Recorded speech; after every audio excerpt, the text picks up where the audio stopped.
Welcome to War Room, the official podcast of the U.S. Army War College online journal, graciously supported by the Army War College Foundation. Please join the conversation at warroom.armywarcollege.edu. We hope you enjoy the program. Hello, and welcome to the War Room podcast. I'm Genevieve Lester, the Area Chair of Strategic and Theater Intelligence at the U.S. Army War College. Thanks for joining us today. Today's podcast is part of a 6-part series on intelligence. The series approaches the topic from a variety of angles through a series of interviews with some of the field's leading scholars and practitioners. For a broad overview of several of these themes, be sure to check out the introductory podcast in the series, which I recorded with Dr. Jacqueline Witt, the War Room podcast editor. In this, the 5th podcast of the series, Mr. Adam Wasserman, a former CIA political analyst and CIA representative to the Air War College, and Chris Todd discuss the challenges of intelligence analysis. Chris Todd is a student here at the Army War College and an Air Force officer specializing in space. Let's turn to their conversation. Good afternoon. I'm Chris Todd. I'm Adam Wasserman. And we're here today to ask some questions of a retired CIA political analyst, starting with the first question. This question is based on your professional development as a political analyst. Here at the United States Army War College, we study a lot of military theorists to include Sun Tzu. He spoke of the need to understand the nature of one's adversary to include his strengths and weaknesses, as well as to understand one's own abilities in order to fashion an effective way to subdue or defeat an enemy. So in your experience, what has helped you develop as a senior political analyst using Sun Tzu's concepts? Good. Well, when I started as an analyst back in 1982, I was a Soviet military analyst.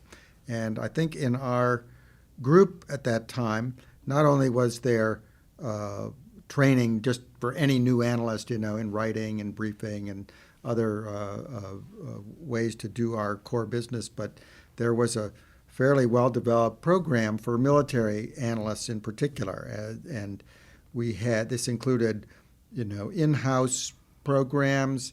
It included mentoring from people who were more experienced military analysts, the majority of whom at that time had, military experience in the U.S. military, so that added to it. And then a lot of classes and programs, some of which that we ran, others of which were run, by the military or by the other parts of the Defense Department. And you could go, so we did training, out at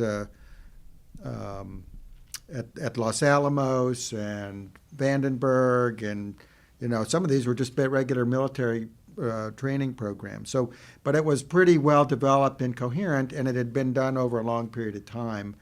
And, the Soviet Union was fortunately an enduring problem that we all thought then was going to last into the indefinite future. So you had a lot of time to prepare and get ready. Then in addition to that, I did a year of language training, which, at the Foreign Service Institute, which is very critical, not only for learning the language, but you really get embedded in the culture and environment of the target. So those were all, just kind of experiences that I and many other analysts at that time would have shared on the Soviet target. That's great, Adam. Another huge part of this academic year is we have learned to use critical and creative systems thinking approaches to help us analyze the strategic environment in order to develop future strategies. So, while assigned to the CIA Red Cell, what techniques helped you to challenge conventional thinking in order to produce strategic analysis for your senior policymakers? Yeah. Well, the Red Cell, of course, was a special group of senior analysts, and we kind of had the writ to look across the environment at any type of problem or and take a lot of different approaches. So there's a set of analytic techniques that the intelligence community and certainly in CIA has developed over the years we were experts at using a lot of those. So special types of creative brainstorming sessions where we would bring in a variety of people from around the agency, and and we also did a lot of what-if sessions, so we would assume that some sort of crazy event had happened, and then we would work back to figure out how might it have taken place, or work forwards as to think of what might be the implications. For instance, what if North Korea developed a deliverable nuclear warhead, which at that time seemed like far off in the future. But in addition, the red cell also was different from in most of the parts of the intelligence community and the analytic community, you're primarily immersed in a lot of sensitive, secret material. And every now and then you sort of reach out and maybe work with academics or work with the unclassified world, but that's the exception, not the rule. The red cell was the opposite. We spent relatively little time in kind of the sort of sensitive classified realm, with some exceptions depending on the project, and we spent most of our time kind of outside. So it was an outside-in approach where we really tried to bring to bear, the best thinking and the best logic and concepts from academia, from the business world, from think tanks and stuff, and sort of bring them into the intelligence environment. Thank you, Adam. So during this school year, we're very fortunate that the new national security strategy was issued while we've been students. We've been able to study and discuss its contents in an academic environment. The new NSS states, the United States will, in concert with allies and partners, use the information-rich open source environment to deny the ability of state and non-state actors to attack our citizens, conduct offensive intelligence activities, and degrade America's democratic institutions. So in your opinion, what are the pros and cons to using open source information for intelligence? Well, the good news is that there is a tremendous amount of open source material out there, and more of it is available all the time. And the bad news is that there's a tremendous amount of open source material out there, and there's more of it all the time. And this has been true really throughout my career, I would say. It's something that people have been worried about, that the ratio of sort of secret stuff to non-secret stuff is getting, and the value of the non-secret stuff is increasing.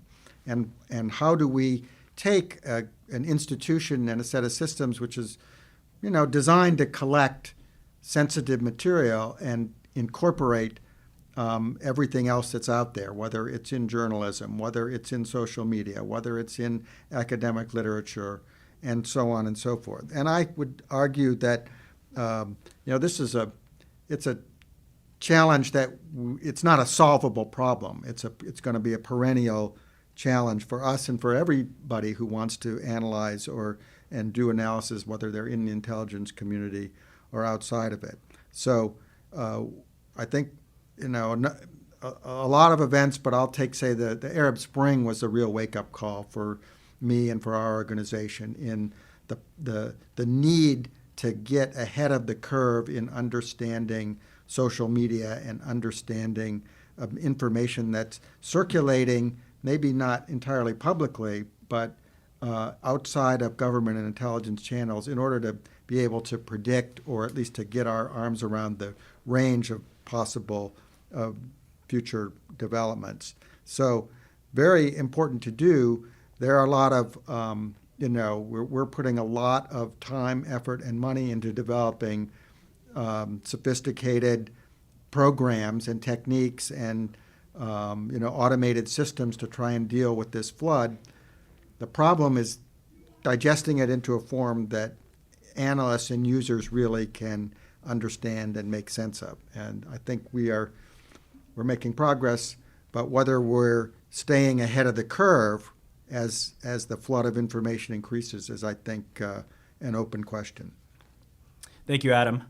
The national security strategy also states that risks to U.S. national security will grow as competitors integrate information derived from personal and commercial sources with intelligence collection and data analytic capabilities based on artificial intelligence and machine learning. So we have the capability as a nation to use AI and machine learning as well. So what do you feel are the dangers of using AI or machines in conducting intelligence analysis?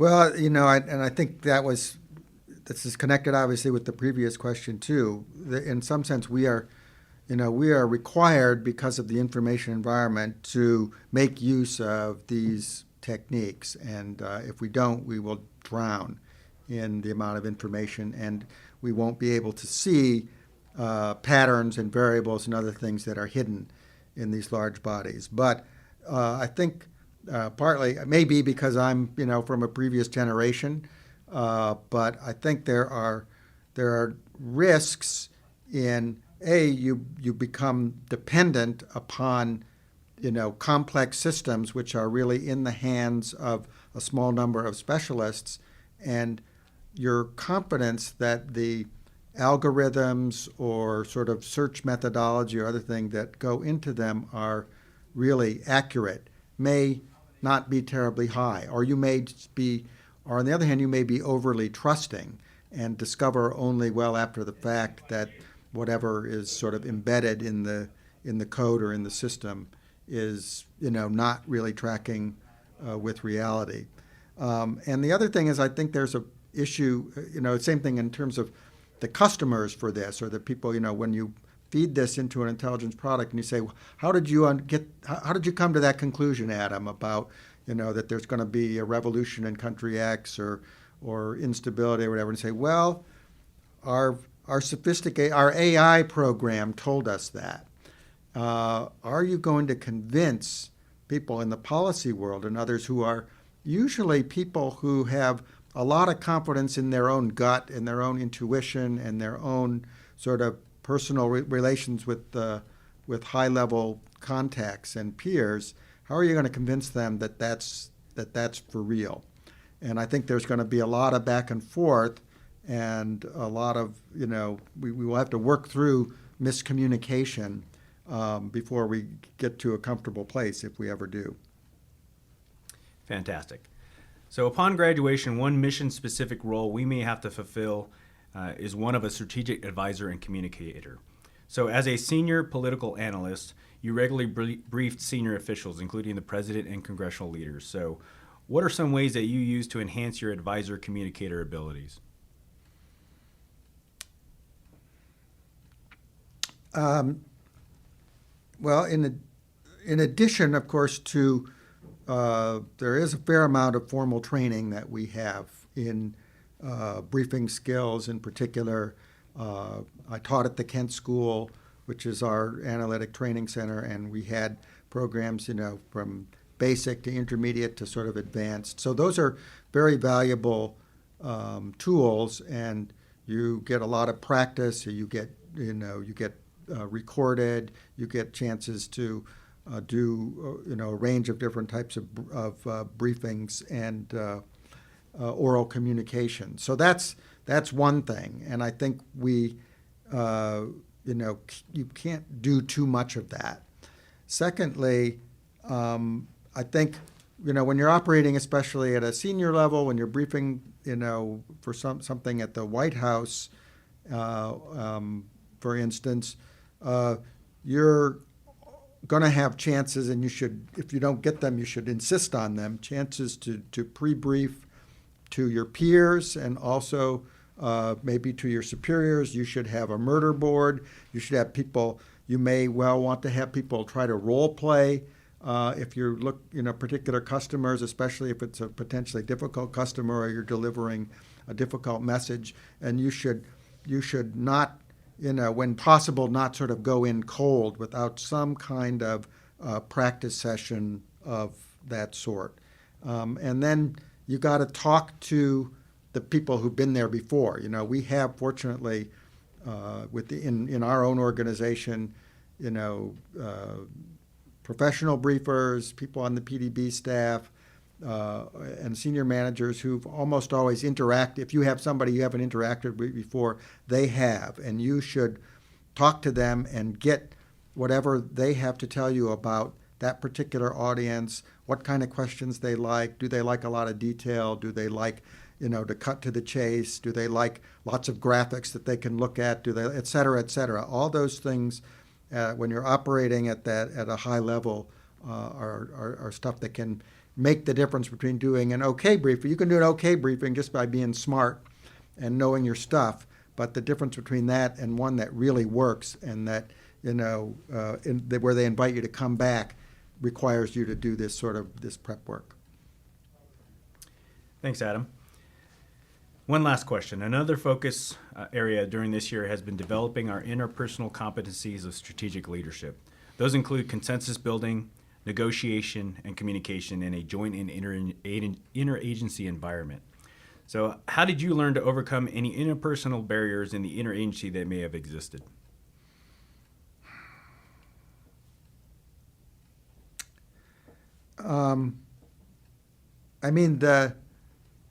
I think there are a couple of answers to this. One is on the interpersonal level. You really do, I think, have to look at your relationships with your peers in other agencies or even within different parts of your own agency as, those are critical professional contexts that you have to put time into developing, and you have to make a conscious effort.